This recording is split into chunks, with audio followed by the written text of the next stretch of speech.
come down to the southern end. We've had a wonderful morning and it's just getting better. Ahead, two young bulls moving stealthily as elephants are able to do to the north. Just in here, we'll just get a quick view and then I'll move around and try and get a bit closer to them. There they go. And you'll be able to hear the birds, but I bet you won't be able to hear those two elephants walking through. They seem to be moving in a pretty steady manner. They're stopping for the odd bite to eat, and then they just keep going. I don't know where they're heading to. Perhaps gently towards a source of water that they know of. Let's go around the other side of them.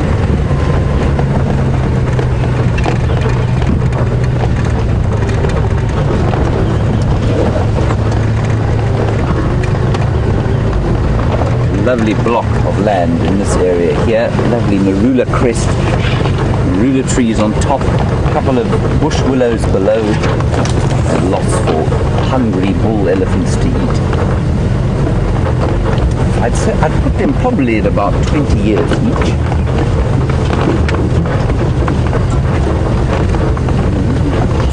Harass them, so one of them's getting a little upset. He doesn't like the noise that the car's making. So what we'll do is we'll just go around the other side of him. So rather than go up behind them, which will probably make them feel uneasy, we'll go up next to them.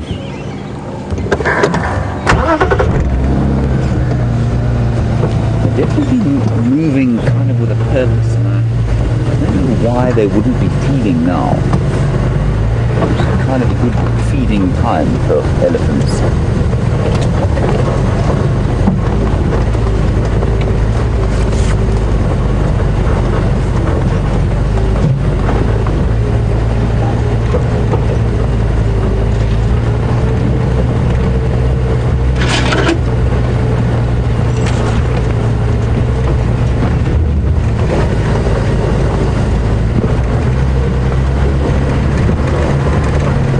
Just up ahead here.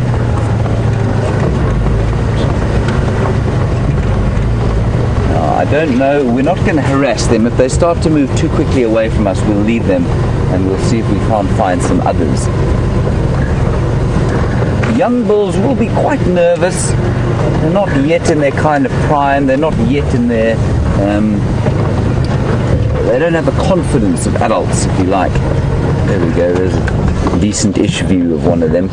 You can see they're watching us very carefully.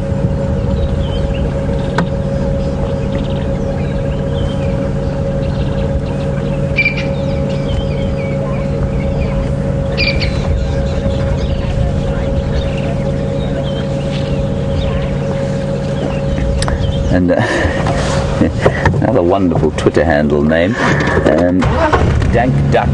You might be a new viewer, which is just wonderful to hear from you. I definitely haven't spoken to you before, so welcome and lovely to hear from you.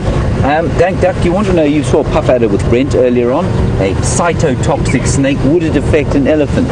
I don't believe that it would, Dank Duck. I think it would probably give it a kind of, maybe the effect of a bee sting, but that's only if the Puff Adder actually managed to get its fangs into the elephant's skin.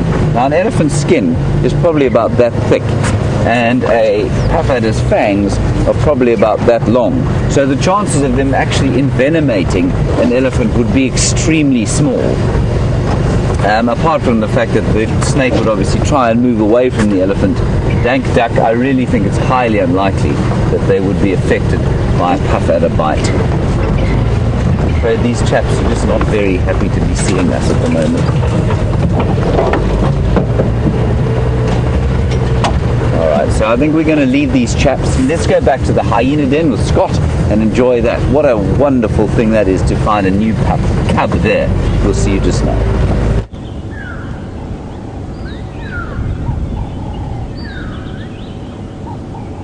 Well, as you can see, the mother hyena's up. I'm not sure what's got her attention.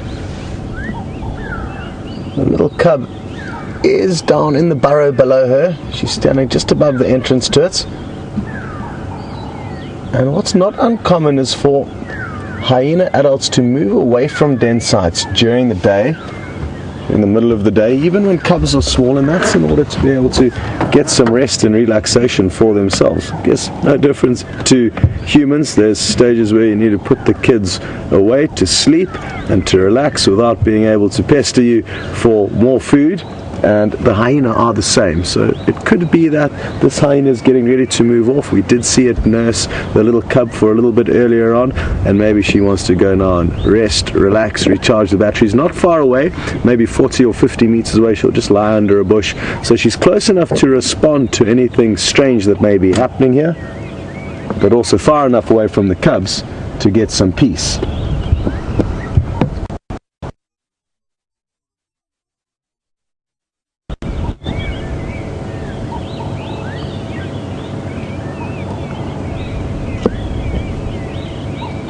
But I was wrong. Looks like she's not going anywhere. She's getting comfortable basically in the same spot where we saw her this morning. So she doesn't want to leave her cub just yet.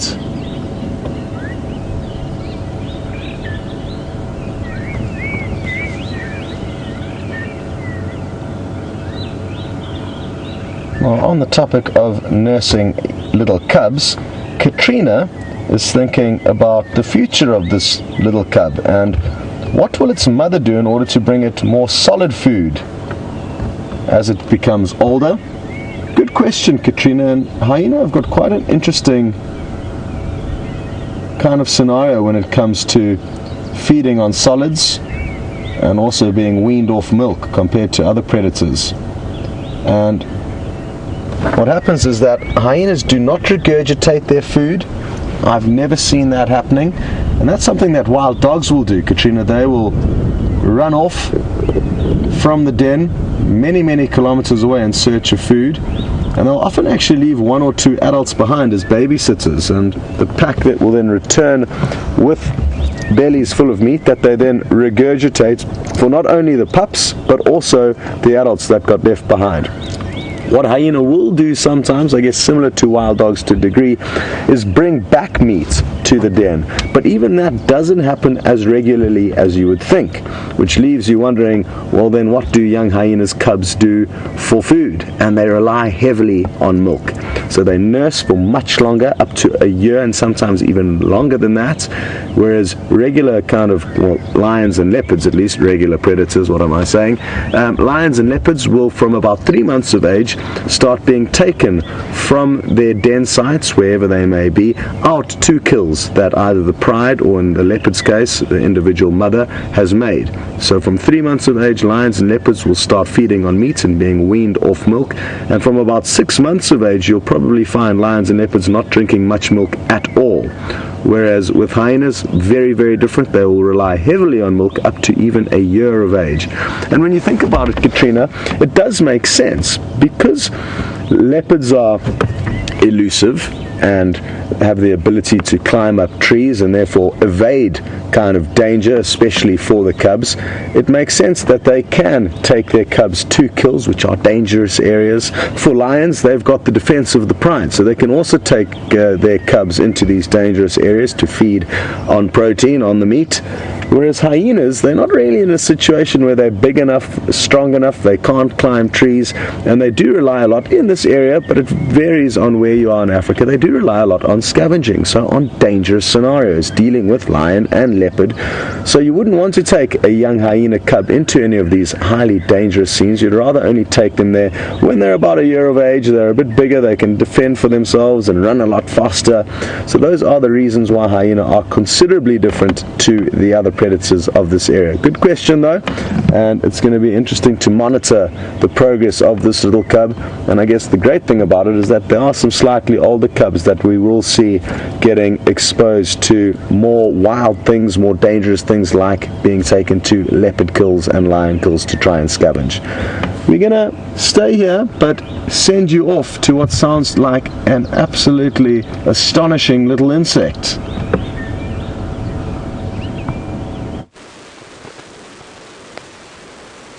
Look at the colors on this creature. Isn't that absolutely magnificent?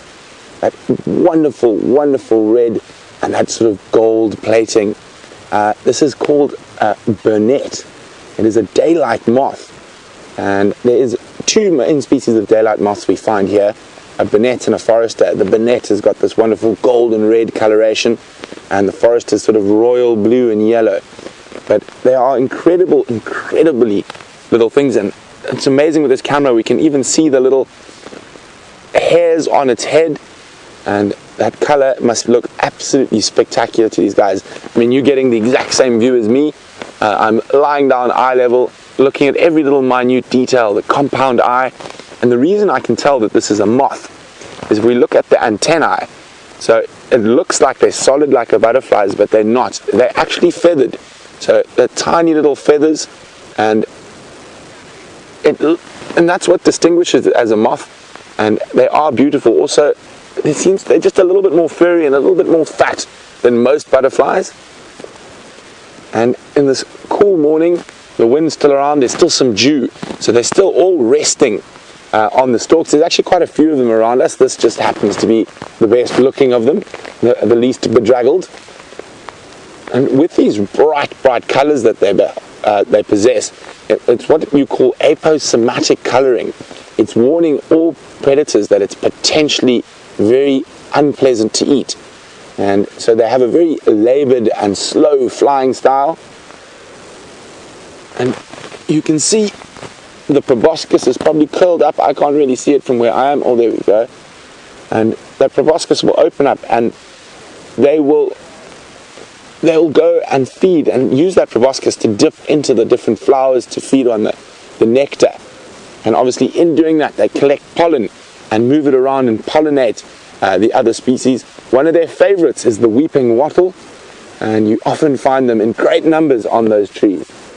So this morning's been spectacular. We've hardly moved, and that's the wonderful thing about the rains. It brings out all sorts of wonderful creatures, and creatures you quite often don't see from the vehicle.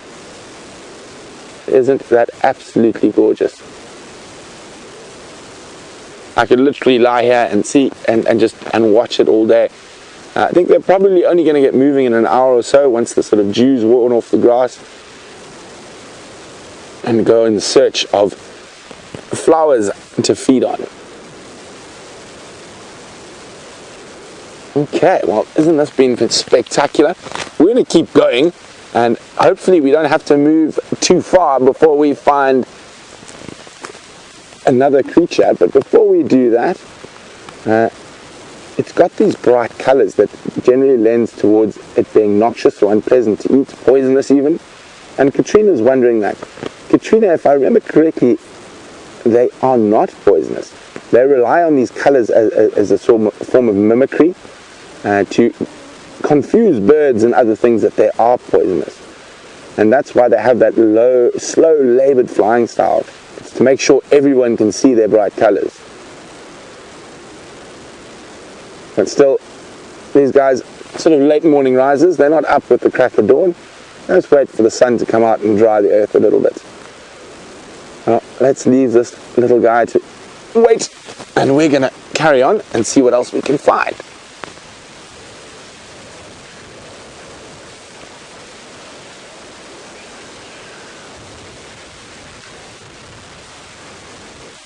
Look at that, it is a crab spider that is the exact same color as the flowers.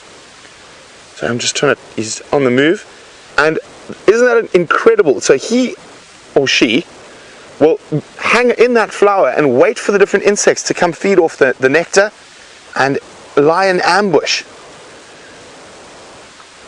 And this is the first time I've ever seen a crab spider like this in a weeping wattle. And look at that, exact match for the color of the flower.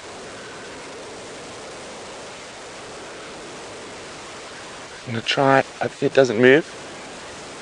There we go. Look, it's looking like it's getting ready to jump to try and get back to the tree. And, oh, it's obviously not that comfortable. It's busy bungee jumping at the moment. So before we stress the poor little guy out too much, oh, it's actually attached a web to the camera. I'm going to put him back in the tree next to a flower, and then we'll look at another flower.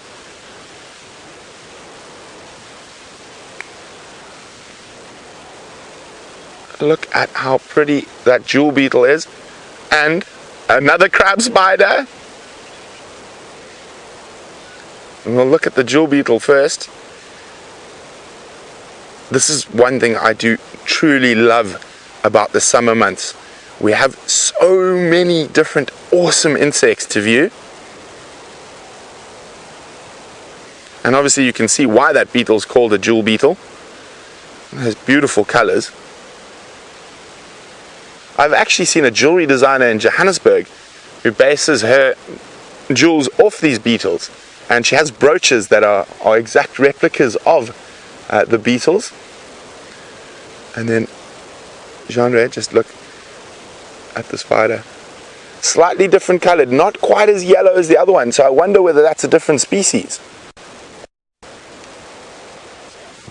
In the middle, crawling through, coming around. Oh, they jumped. There, another crab spider. Look at that. And you can, on the tip of that, there he is. Oh, where'd he go? Coming back up. And believe it or not, mating weevils in the background. About to crawl. Oh, they jumped away. Unbelievable. And we haven't even seen a bee yet.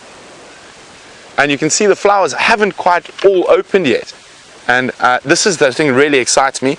I'm definitely going to have to get into my insect book and my spider books and do some serious research. I think it's possible we might even find some species that none of us here on the Safari Live team have ever seen before. So I think let's do one more check of the next set of flowers. And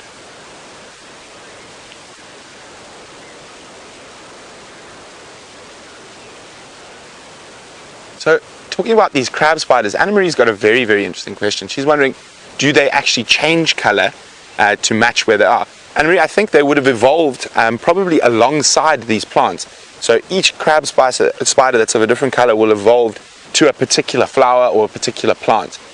And it's incredible. There's a lot of jewel beetles actually on here when we start looking. I'm not seeing anything we haven't seen before. There's another jewel beetle there. Let's try and get the jewel beetle in the sunshine. It looks like the sun was about to break through the cloud for a second. Oh, where's he gone? I can't see him. But there's another one up here. Oh, there's another 2, 3 up here.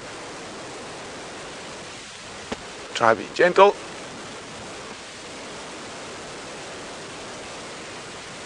There's one right in the flowers feeding on the pollen. Where's he gone? He jumped. Oh, look at that. That's incredible. He jumped from that great height and landed on a stalk of grass without falling. I'm going to just pick him up. I will put him back so you can have a really good look at him.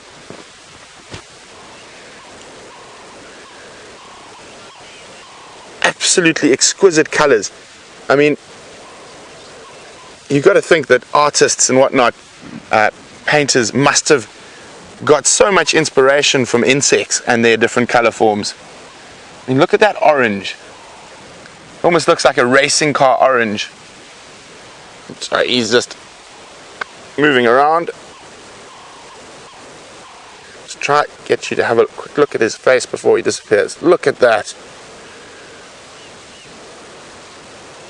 Oh, he's looking for something to climb onto. Shame. Let's put him back on the bush. He'll be much happier. There we go. Oh, there's 2 of them on that leaf.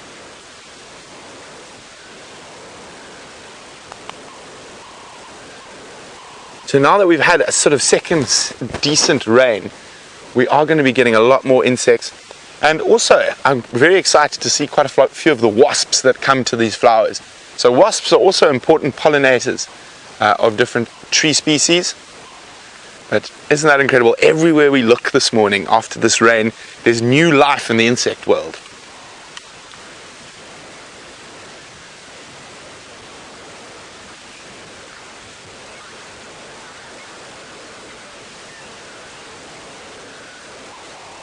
Oh. Now I'm going to test Genre a bit. Sorry, Genre, I know this is going to be quite a tough one to catch, being mobile. There's a little robber fly. There's a couple of them around here. I'm gonna try. They're flying a little bit, but they're not flying too far. And you can see, oh, the way they move. And sorry, I know it's really difficult, but the way they move and the way they're shaped, they actually mimic bees as a sort of defense mechanism. So from the really small camouflage to the much larger camouflaged with James. Look at that, everyone. What a incredible stroke of luck this is. That's Shadow, as far as I can tell. And so, well, certainly what I've been told. Daughter of Karula. 9 years old. So I think Karula's first youngster, and what a privilege. We're so close to where Karula was last seen. It's absolutely astonishing. And their territories are right next door to each other, of course, but they seem to be overlapping more and more as the days go on now. And I think it's got to do with the fact that neither of them are pregnant at the moment. They're not needing to defend territory from each other. Big hole here, lots of thick bush, but she is moving, so I'm afraid it's going to be fairly intermittent. But how very special to be seeing her now today. After we've had Karula for 5 days, her daughter is returned, the prodigal daughter.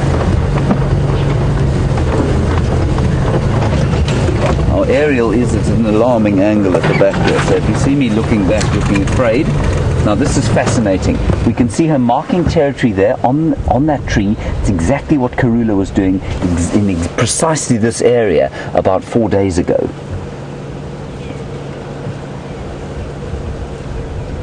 So this is definitely, the territorial boundary is clearly just through here. Now I say not pregnant. She is looking very heavy-bellied indeed. That might just be because she's had a good breakfast or supper last night.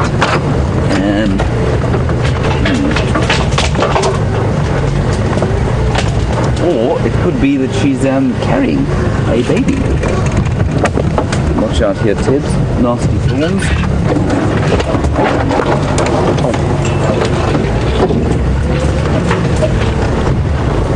Tibbs, can you see her?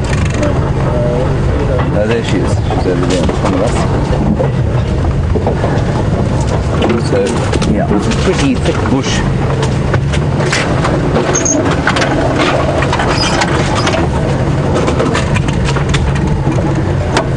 So we're watching both these ladies mating with the same male, Tingana, and Anna-Marie, you want to know if Karula is pregnant? Well, if she isn't, there's definitely a problem, because she's now mated with Tingana 3 or 4 times, and so has Shadow. So if Karula isn't pregnant, there's definitely an issue with either Tingana or Karula. If Shadow, I'm not sure. She's looking very heavy-bellied to me, though. But that said, it wasn't 3 months ago that she was mating. Oh, look at that. It wasn't 3 months ago that she was mating, so I don't think that can be a baby in there. It wasn't very long ago, but you can see she's limping. You see that limp there? She's favouring the left, at least the right paw, i.e. the right front paw. Definitely a bit of an issue there. It could be anywhere on the limb. It could be in the paw, it could be up in the shoulder.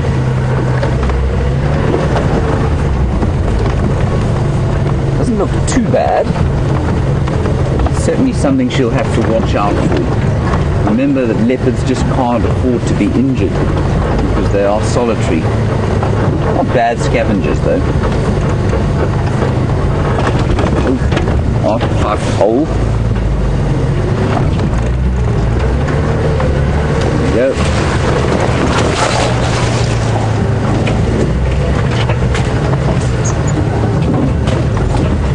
Ria, yes, I agree with you completely. What a drive, what incredible action we've had. Not with even the incredible land snail. I mean, the adrenaline rush from that land snail was quite astonishing. Right, she's gone. There she is. Put her there. There she is. just under there, marking territory, spraying urine. And we're coming out onto a bit of a clearing now. Oh, no, she's gone to... Look at that. You can hardly see her in there, everybody. I can just see her. She's sat on her haunches and she's kind of clawing and scratching at that jackalberry tree. Oh, that's wonderful. This is so special. What a drive, as you say, Rhea. 2 leopards, mother and daughter, hyenas everywhere, scorpions, puff adders, giant land snails in full charge.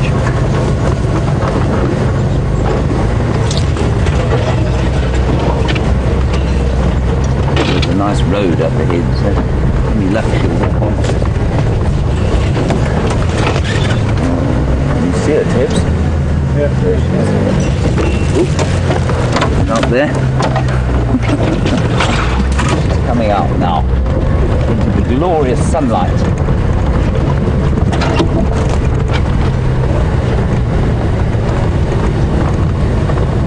Well, there she is. Well spotted, Tibbs. There she is, still marking, smelling. Ah, look at that as the sun catches her. Just perfect.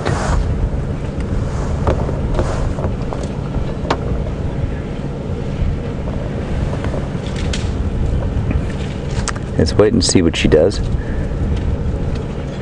Now, she, of course, is Karula's daughter, but one of the interesting characteristics she has, which her mother doesn't have, is that she favors termite mounds enormously. She loves to go and sit on a termite mound and have a look about what's going on.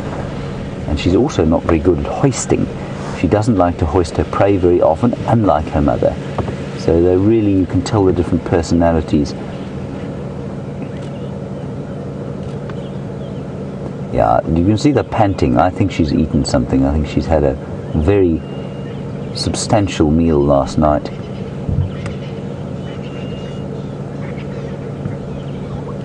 But you can see a definite limp there on the right forepaw. Oh, look at that. How spectacular. Let's just go a little bit closer. Slightly different angle. Now, to my mind, and I know this is going to offend some of you, I'm very sorry for what I'm going to say. I think that the princess of Djuma, if Karula's the queen, I think the princess is a more beautiful example of leopardhood. She's just got that more golden colour. Lovely shadow. That's a substantial limp.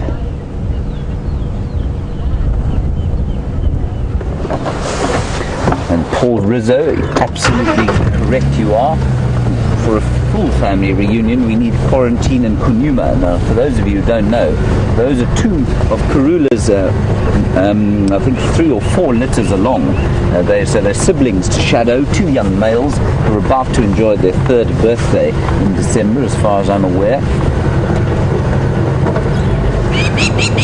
And you can hear the crowned lapwings very upset. They've probably got a nest around here. And they'll bomb Karula, they'll bomb her, at least Shadow, if she gets in there, gets too close.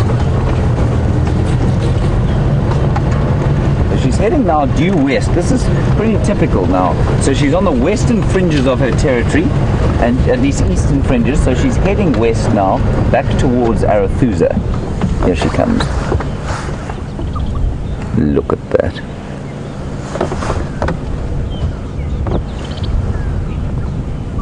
And you were watching Karula today. Try and notice the difference in their faces. I know many of you will be very familiar with the 2 of them, and you can identify them probably from a single spot on the hind leg. But for those of you who are perhaps less familiar, just try and notice the differences. For me, this is a slightly larger leopard. She's got a slightly longer face. She's definitely a little more gold.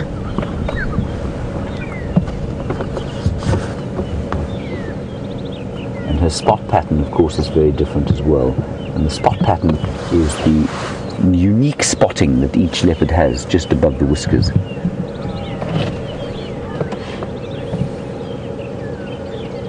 Oh, this is just fantastic. I mean, I can't believe our luck today. I'm sure you're all sitting there deep breaths. Well, hopefully not. Keep breathing, keep taking deep breaths, keep the heart rate down.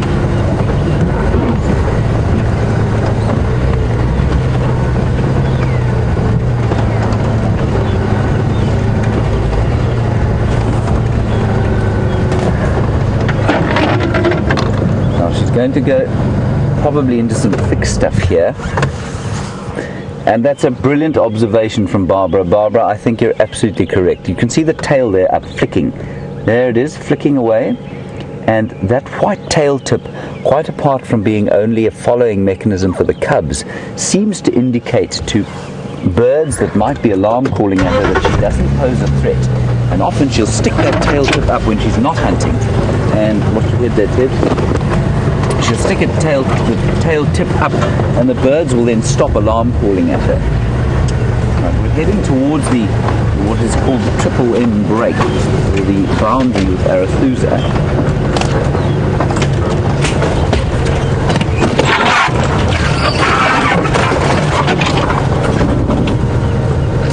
Here she comes. Now there's a Franklin alarm calling here. You can hear it going. It just did a few very half-hearted alarms, and I'm sure that's got to do with the position of the tail, as Barbara has suggested.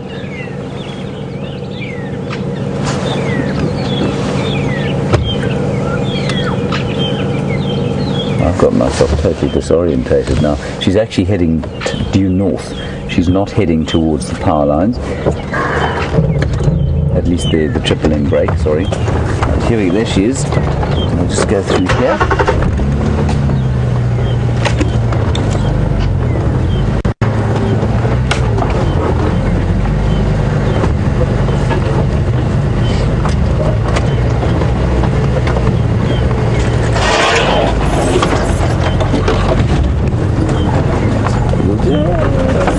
There. See her there?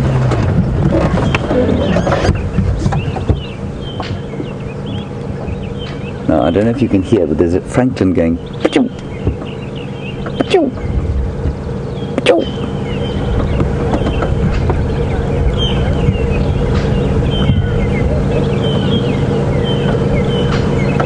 There you can hear. You can hear the achoo! Achoo! There.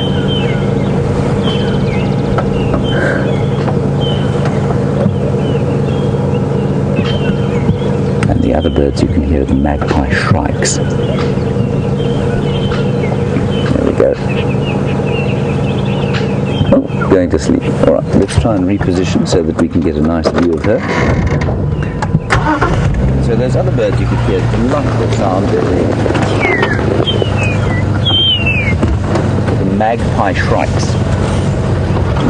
That aerial does look like it's not long for this world.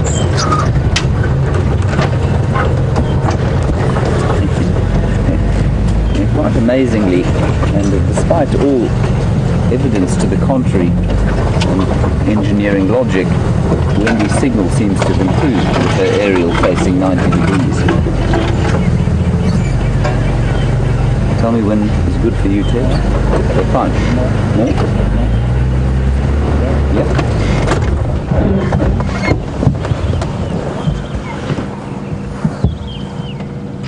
There you can see her.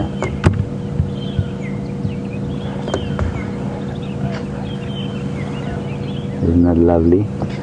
And silly sticks are in the way. If I had a long...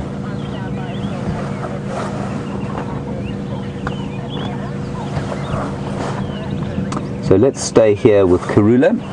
As long as our signal is fine, we will deal with the fact that our aerial is listing heavily to starboard and just enjoy spending some time with magnificent Shadow. I'm so happy to see her today, I must say. I was feeling very left out with my giant land snail, while Scott was with leopards and hyena, and Brent was with puff adders, but now we're with Shadow.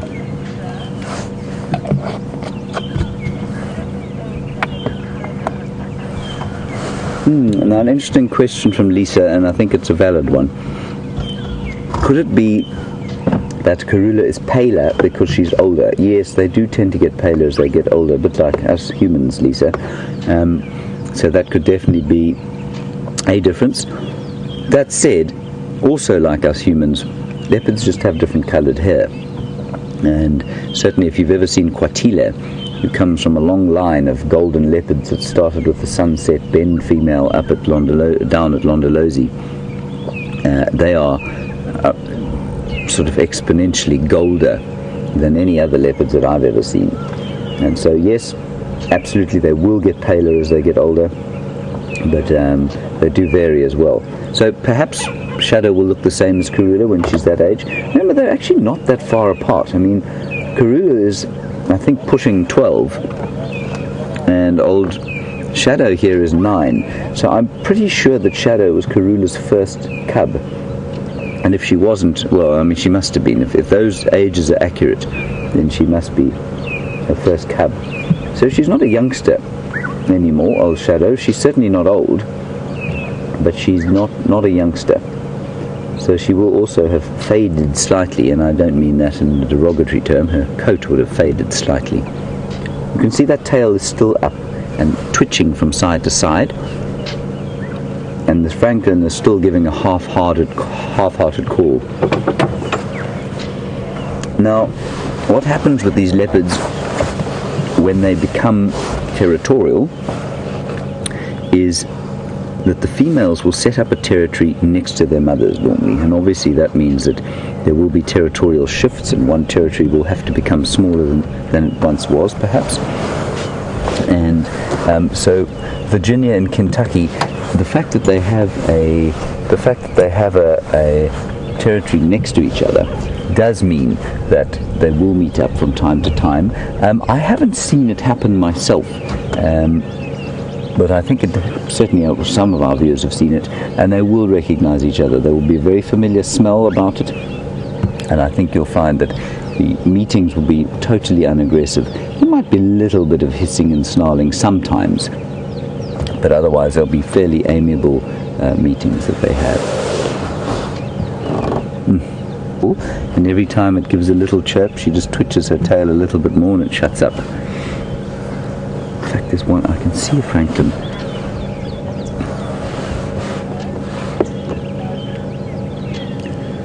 Right, well,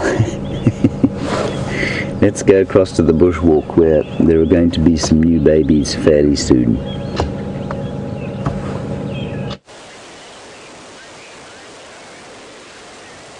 So unfortunately, this fruit chafer is no longer making babies. The male dismounted and vanished, but we still have the female here. We are standing next to a white berry bush, and the smell that is coming off this tree is incredible. Can you imagine the fanciest perfume shop in Paris and times it by 10? It is an absolutely incredibly sweet smell, similar to jasmine but not quite the same. And also, you see these little flowers, little green flowers, and with these flowers coming out, all sorts of insects are attracted. So here we've got a little fruit chafer, and we've got quite a few other fruit chafers on this. I'm just going to try find one for you. There we go. On my lens. Oh, Jean-Andre has got a very, very cool longhorn beetle. Oh, this is going to be fun. Let me get a grass stalk to get the longhorn out of there. Come here, Mr. Longhorn. Oh, it's escaping. There we go. Let's just try get you out of the lens. There we go. So there we go. Look at, oh, it's going to be moving.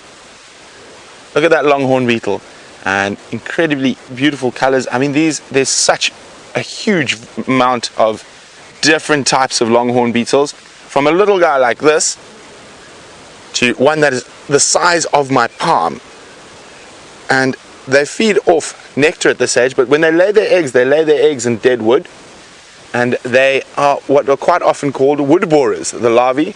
So they will bore and feed off dead wood, but they are really, really pretty. So let's put him back and have a look what else this white berry bush has got to offer. There's 3 different species of fruit chafer on here at the moment.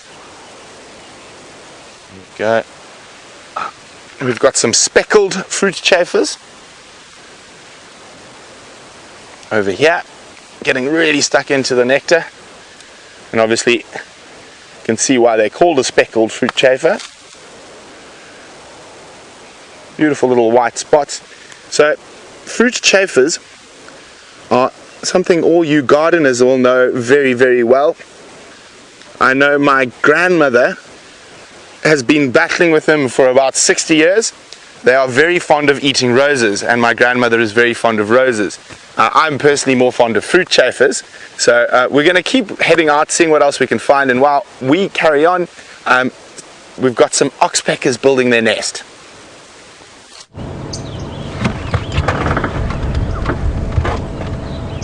So we've had quite a lot of avian activity here at the hyena den. These red-billed oxpeckers are the same pair that were investigating a cavity in this dead tree earlier on, and what we've noticed is that they've been bringing nesting material, lots of pieces of grass, and plugging it into this little hole, and I'm sure it won't be long before they return with another beak full of grass and other vegetable matter that they'll be lining the cavity of this tree with.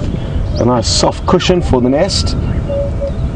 We'll be sure to race you back up there as soon as they return from the ground where they're collecting the grass from. We sadly can't see them from here, I can just hear them, but we can see the hyena mother, the mother of the tiny new cub, the new addition to the hyena clan here at Djuma. She's been patiently sleeping here the whole morning. There's been no sign of the cub again, or even the older cub, both of which went down the same burrow. One cub's probably around 5 months of age now, roughly, possibly even a bit more than that. Oh, the birds are back, Liam. There we go, look, you can see the nesting material.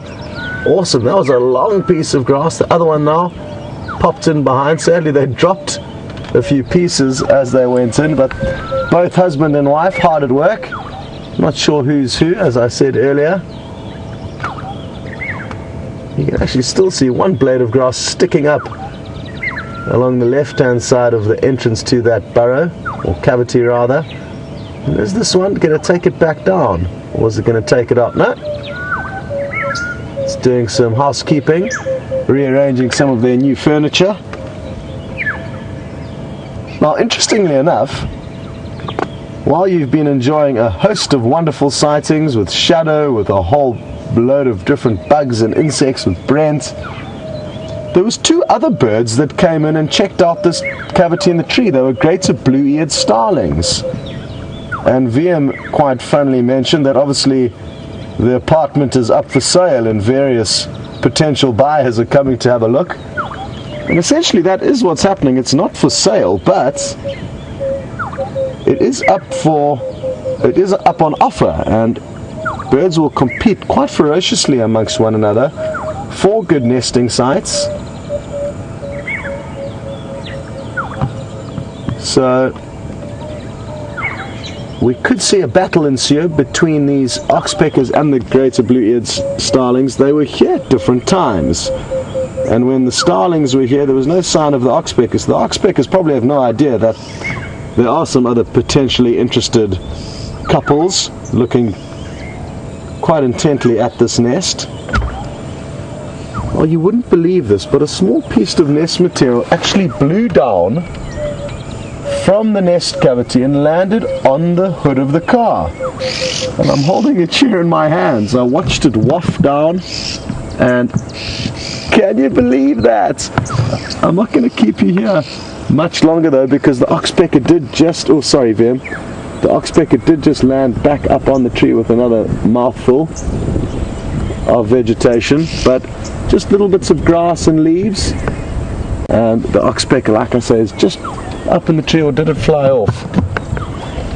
I saw it come back with a whole big mouthful of dead grass and leaves, but I think it may have either flown off or disappeared down the hole quickly.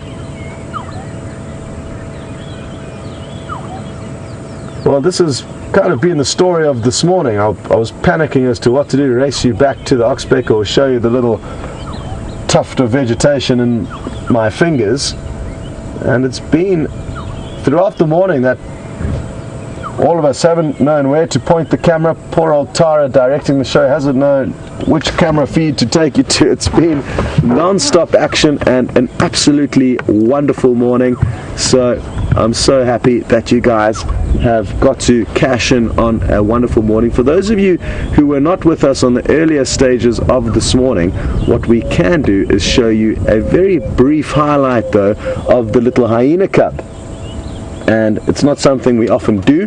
Usually you either see it live or you don't, but with special sightings like this, the reveal of this tiny little black ball of fur, we kind of bend the rules, and we'll be very happy to show that to you a little bit later. So that's something to look forward to. But for now we can just take a closer look at the mother.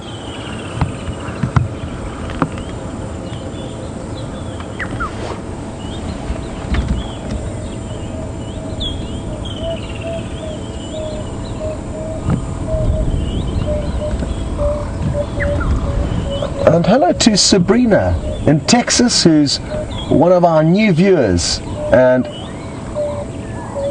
very good to have you on safari with us, Sabrina. And I am very happy to let you know a little bit more about the complex social structure within a clan of hyena.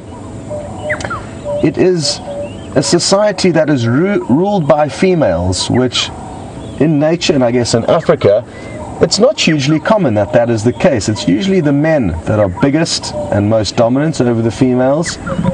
But hyenas, like I say, are different. The females are bigger than the men very often, bolder and stronger than them. They've even got sexual appendages which look very similar to males, and their greatly enlarged clitoris takes on the resemblance of a penis, which makes it difficult for us in terms of sexing the difference between a male and a female. In this case it's very easy to know because we've seen her teats or nipples, and we've also seen her young little cub nursing. But if we were out in the field and we just stumbled across this hyena, it wouldn't be very easy to safely know which one is which.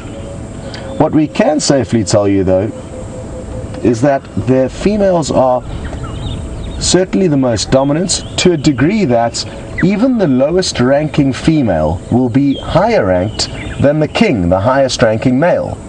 So that's something interesting to do with their social structure, and it also indicates that there are males within the clans. Now, numbers of males to females in terms of a ratio will vary greatly on different clans, and I guess that can be applicable not only to hyena in this situation, Sabrina, but also to a lot of wild animals that occur through large areas of Africa. And what I mean by that is that hyena occur here in the Sabi Sands, as well as far up into Central and Northern Africa, but their behavior will be hugely different, and their social structures will be hugely different in different areas of Africa. In some parts of Africa there may be very, very large clans which will be, again, socially similar in terms of the complexities and in terms of the females being always the highest ranking, but they won't be as big, and maybe the ratio of females to males will be different within those clans. But it's very important that we remember that the hyenas we see here in the Sabi Sands will act slightly differently to hyenas in different areas of Africa, like Kenya or Tanzania, for example. Now, difficult to tell exactly whether she is the queen of this clan, which is one final little bit of information that I can give you, Sabrina. Because several hyena have given birth within this clan, it indicates that it's not only the alpha female that is the one that is giving birth. In certain scenarios it will only usually be the alpha female, potentially sometimes the beta female giving birth. In this case we've noticed that 3 different females, now possibly a 4th, have all given birth within a few months of one another. So we can't explain why. I'm guessing that this hyena that we're looking at now has just given birth to its first youngster. She looks very young and immaculate, so probably an up-and-coming queen, but I don't think she will be the alpha female necessarily, but possibly in the future she will become the clan's dominant female. For now though, she's just contributing to the clan in terms of youngsters. Speaking of which, we can show you that wonderful little highlight that the girls in the final control room have got ready for you. So enjoy the short clip and we will see you afterwards.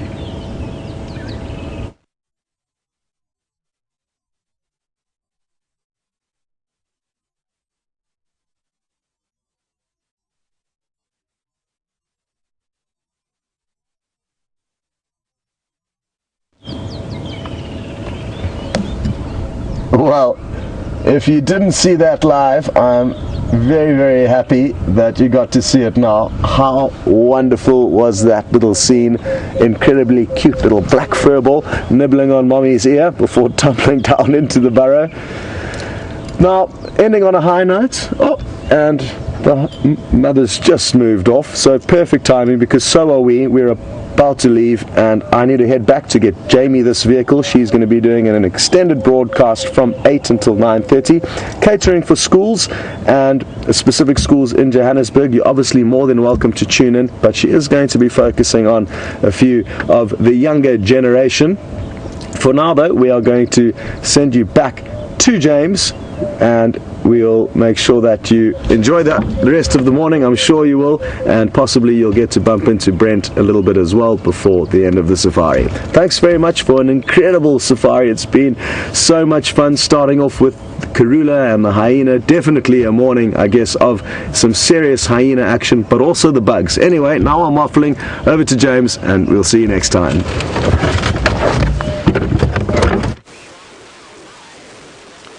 So we had a request from Elizabeth for some more flowers in bloom, and here is a beautiful little flower called a Commelina. This one, oh, and the sun's just shot out from behind the cloud. Look at that. It's called a blue Commelina, and very, very pretty. One of the first sort of wild flowers that creeps out after rain, and quite often in shade. And you see there's 3 petals. We've got 2 very big petals and one really tiny one at the base there. And there were 3 brothers from Sweden, all of them botanists. 2 made major discoveries in the world of botany, and the 3rd died before he could discover anything of importance. So the 2 big petals represent the famous brothers, and the small one represents the poor brother who passed away before he managed to discover anything of vital importance. Really, really wonderful little flower. We've got quite a few different types here. This one's the blue. We have a yellow, which is exactly the same, except bright canary yellow. And then we've got a Bengal Commelina, which is very similar to this, just much, much smaller. So there we go, Elizabeth. And I will be searching for flowers quite often over this next little period, especially with the rain being here. I'm a huge fan of the wildflowers and their medicinal uses. Unfortunately, this one doesn't have any medicinal uses, but I think we should hopefully be able to add a few more medicinal flowers to our bush pharmacy in the next couple of weeks after the rain. So we're going to carry on, see if we can find some more flowers and some more hohos or insects, and while we do that, we're going to go have a look at a sleepy shadow.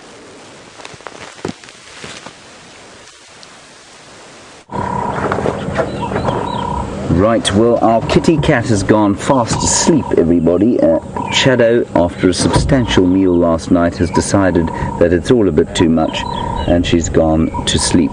Now, will you just give me 1 second? I'm just going to quickly tell this chap how to get here. He's trying to get into the sighting. Baba, loko ule Impala Road, we are in north, utakuma power line, jika west. Loko ndigutwa, ndagubzela, utaya is south. So I'm just telling him how to get here. He's trying to get into the sighting. We're in quite an awkward area here, and so we'll just help him bring his guests into the sighting. So you can see a big fat belly. I don't believe that she is pregnant, to be honest. Well, I mean, she could be pregnant, but that's not why she's got a fat belly. She's panting away there simply because she's fat and full of a great meal. I'm not sure what it was that she ate, where she's been indeed for the last little while. We haven't seen her, I don't think we've seen her for about a month, so it's really good to spend a bit of time with her now, even if she is now what we term a flat cat. We'll see if she gets up a bit later. I don't think she will. The heat is starting to build now. It's actually a gorgeous morning. It started off pretty cloudy. We had a magnificent sunrise. I'm not sure if you managed to see it. I think you were looking at Karula at that stage, and hyenas frantically running around trying to feed off her scraps. But it was a very beautiful, it's the pinkest sunrise I've seen here, pink and peach sunrise it was. And then this cloud is kind of hanging above us, but the sun breaks through every so often, and there's just a lovely temperature around the place. So I think she's going to lie there in the shade for the next little while.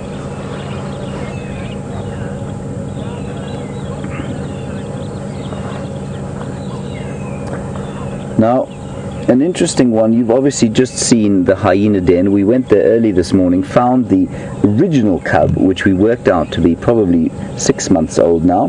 Born, I suspect we're going to give her the birthday of the 1st of June.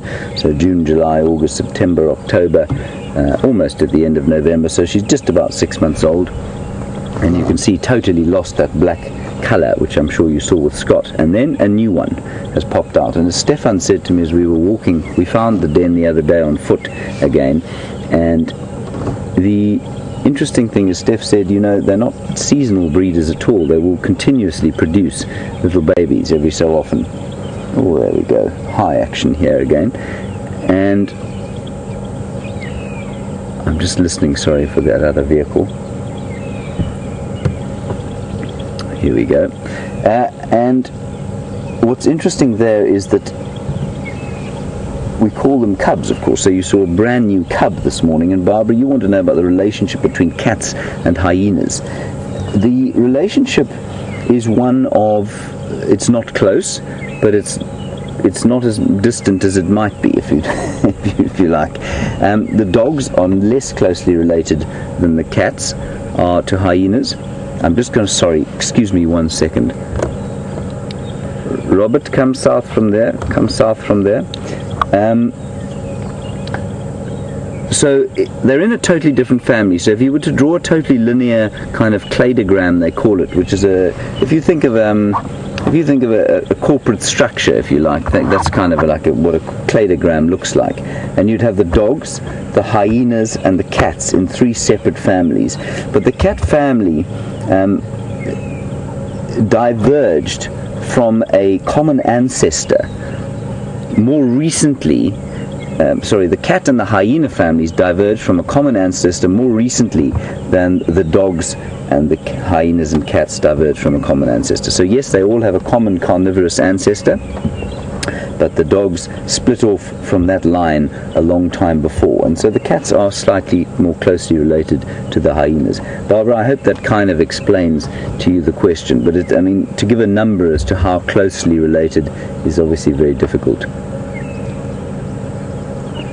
Robert again.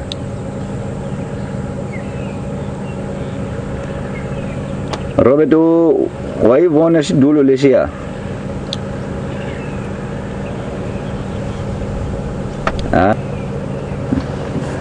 Right. I'm not sure about old Robert. He may blunder around in the bush for the rest of the day, I'm afraid, especially given the directions I've given him. Robert, rev your engine.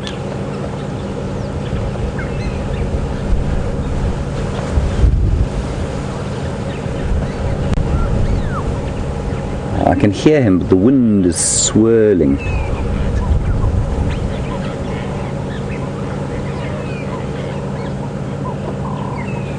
Gari main gumbe triple M.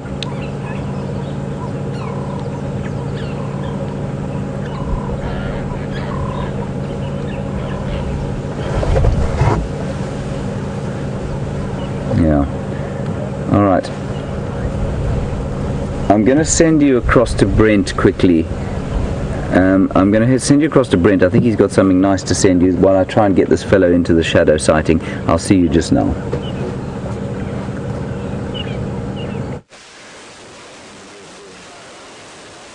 So, welcome back. Continuing on our insect theme, we've got an old impala skull here, and the outside casing of an impala skull, horn is made up of keratin, so the same substance your fingernails and your hair are made up of. And there's very few animals in the world that are able to digest keratin, and this is the little exoskeleton or cases that the larvae would have been laid in, and it's from a fish moth or a horn moth, the exact same type of moth that would eat your clothes, and why we need mothballs in our cupboards to make sure nothing disappears. So over time, only the bone will be left, and even the bone on this of the skull will eventually disappear through rodents and porcupines and other small things that eat the bone for calcium. Porcupines being the most common, they need a lot of calcium to keep developing those quills. As you can see, you can actually very much and really interestingly see the join sort of in the skull, and you see how it's almost like a zip. So there's the different skull plates in this impala. It was a male impala, adult male impala, when it retired quite a long time ago, judging by this. So very difficult to say what would have killed it, but you can definitely say hyenas would have possibly eaten the rest of the base of the skull to get to the brain. It's so old and so worn, we can't even see if there are any definitive teeth marks on here. So this has probably been sitting out here for a few years already. So amazing how, if you look a little bit more carefully, there's so much stuff around. So we're going to continue on and see what else we can find.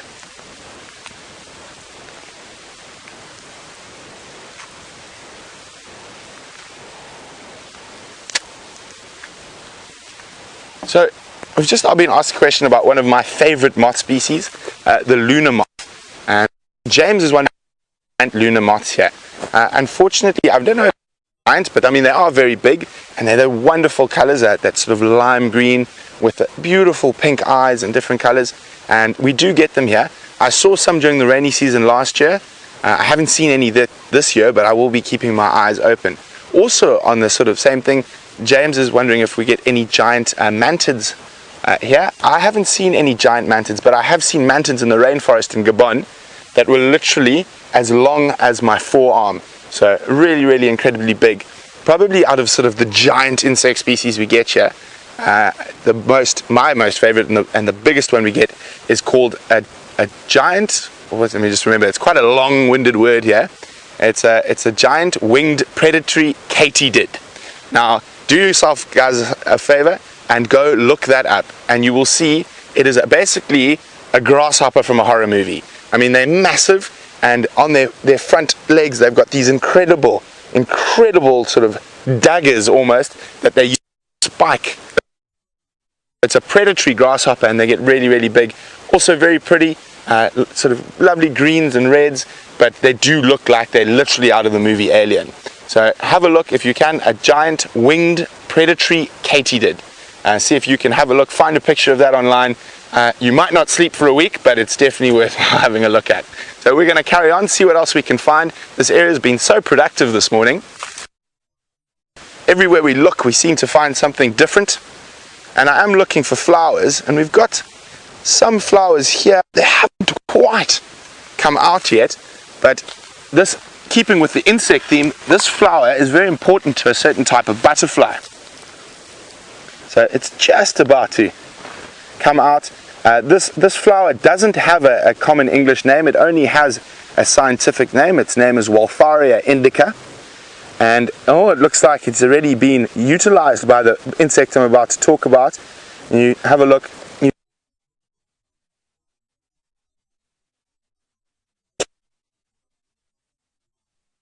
Acrea butterflies.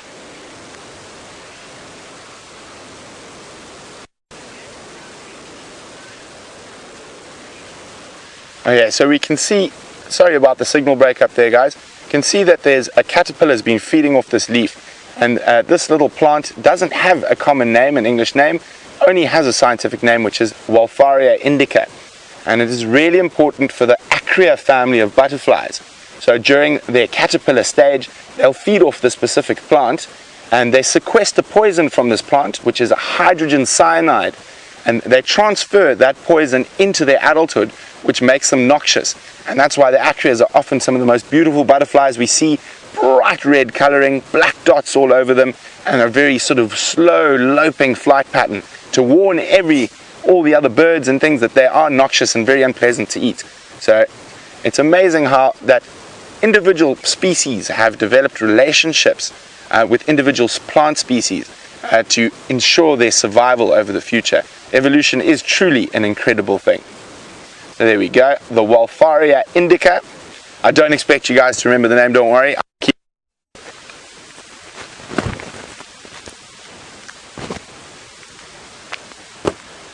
So we're checking very carefully everything around. We might hopefully find a few more flowers. And as always, there's going to be some flowers you don't know. And that's the wonderful thing about being out here in the bush. So here I found a flower. I don't know what flower this is. I'm going to take my sample with me. So have a look. Identify is that we can always, there's always something new to learn every single day we're out here.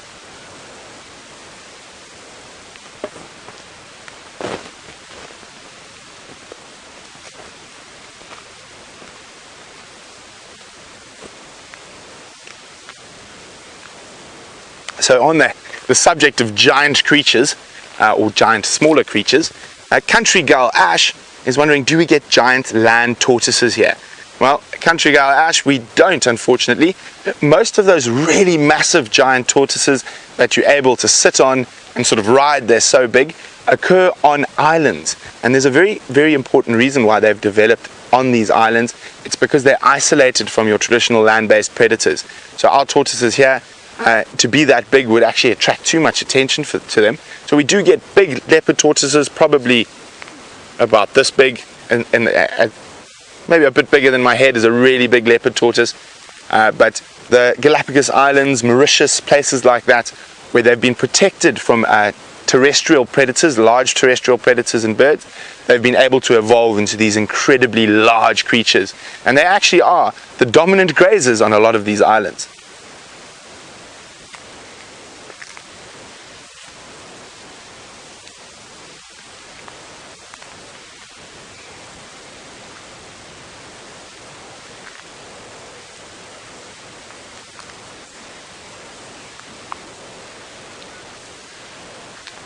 So when we come into an open patch like this, where the soil's been disturbed a little bit, it's always a good place to search for flowers. Flowers like quite a lot of sun. A lot of the species, they don't like to be in the shade of the trees.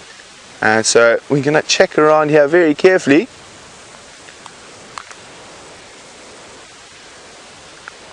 Oops, thorns. I just spotted something. Let's see if I can find it again. He's moving very quickly. There's a ground beetle here. I'm just going to try get him. I'm just going to try escort him out into the open. We saw on the sunset safari a really beautiful big version of a two-spot ground beetle. Unfortunately, being ground beetles, they are very mobile on the ground, as this one is. They've got incredibly vicious little hunters and very efficient.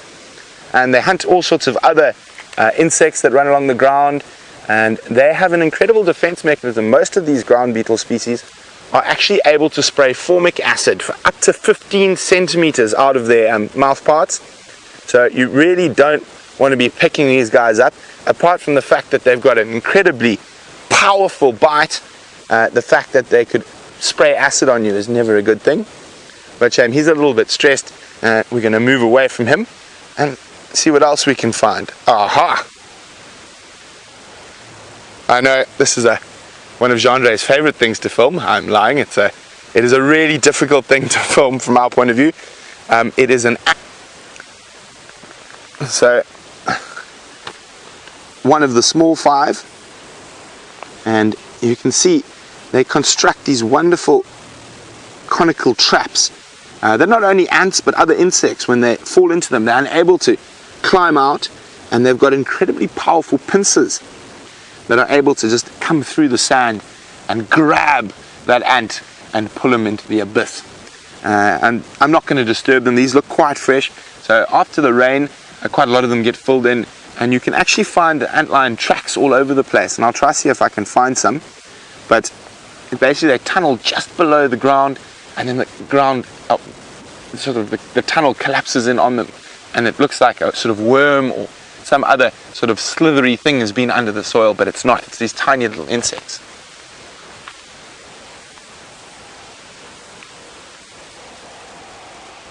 Just listening. It sounds like the tractor team's out, clearing trees off the roads.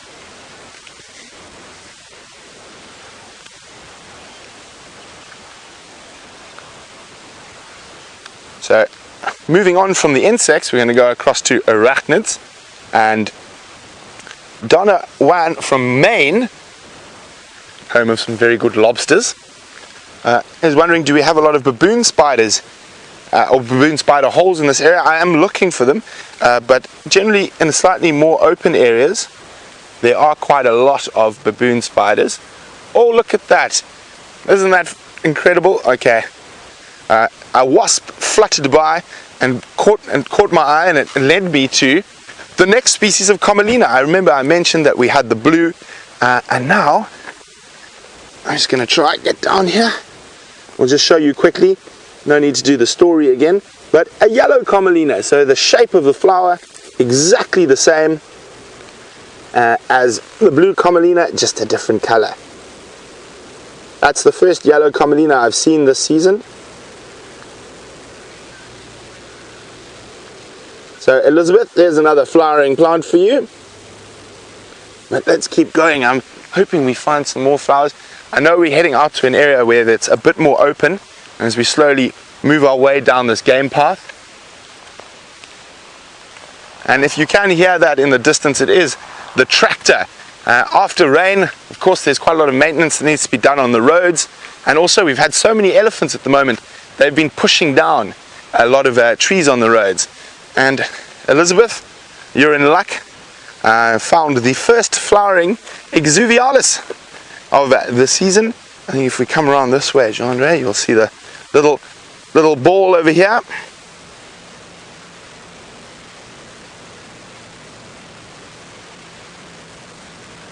So there we go.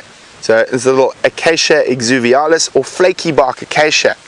If you can see why it's named the flaky bark acacia, and you can see how the bark flakes as it gets older. So a really, really pretty little bush. I love the way the bark just seems to peel off. And they are going to be all full of flowers, so they'll become little sort of yellow bundles of color shortly. But on that note, guys, thanks very much for joining us on the safari walk.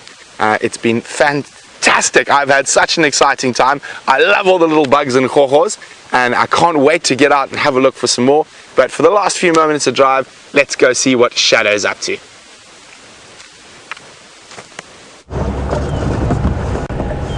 Right, so we managed to get these other people sort of into the sighting, but I've given up basically.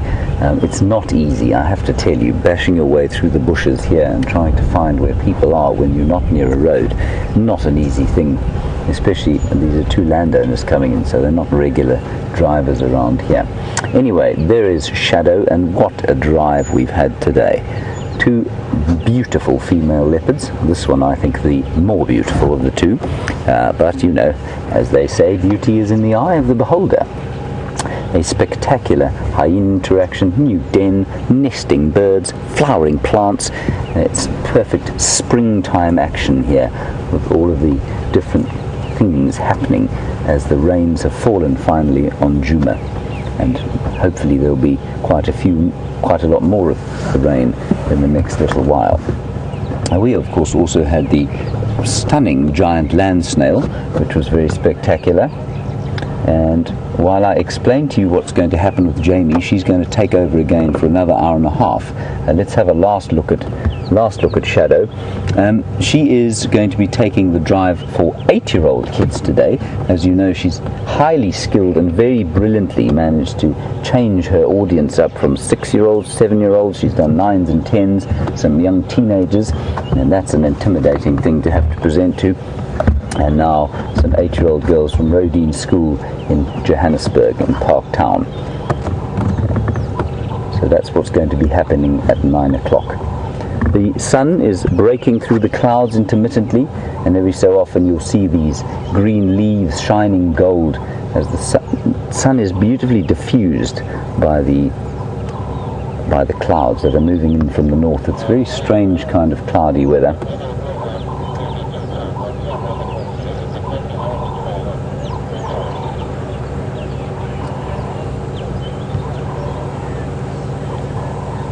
And I think what's going to happen here is that just hold on one sec, everybody. Yeah, copy. Thanks, Dave. I'm out of here in 1 minute, so you'll get a view from where I am.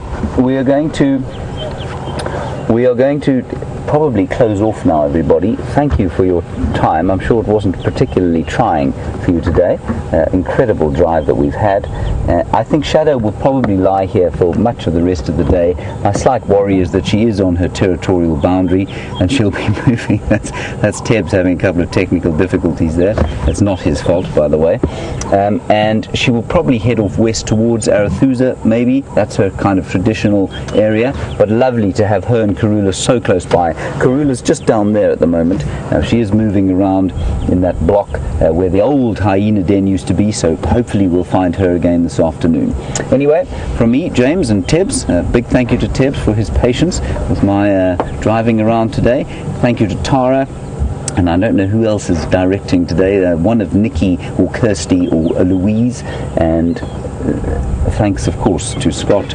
And Scott was driving. There's so many people on the ground at the moment.